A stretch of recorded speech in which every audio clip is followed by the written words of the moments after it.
আর অ্যাসেন্টিমেটিক হলে অনেক সময় করতে লাগে না, কিন্তু আমারটা যেহেতু দুটো বড় বড় ছিল এবং আরো অনেকগুলো ছিল, পাশের অর্গানগুলোকে এফেক্ট করছিল, so it had to get removed.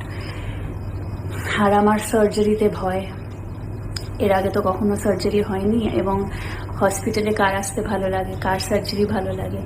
আমার অলরেডি হসপিটালের একটা ট্রমা রয়েছেই, কারণ তোমরা জানো আমি মাকে অনেক মাস ধরে, অনেক বছর ধরে হসপিটালে দেখেছি। সেই ট্রমাটা আমার মধ্যে কাজ করছিল। আর একটা জিনিস বলার, যার জন্যই ভিডিওটা করা, আরও মেয়েরা, শুধু মেয়েরা বলবো না, ছেলেরাও মোটামুটি 6 মাস 1 বছরে একটা চেক আপ অবশ্যই করা উচিত, যেটা আমি ভুল করেছি, করিনি। অনেক বছর আগে করলে হয়তো এটা ছোট থাকতে ধরা পড়তো, ওষুধে ঠিক হয়ে যেত। এতগুলো ফাইব্রয়েড এবং এত বড় ফাইব্রয়েড একদিনে বা 1 বছরে তো হয় না। ডক্টর বলেছিলেন যে এটা প্রায় 8 থেকে 9 বছর বা 10 বছর ধরে বড় হয়েছে।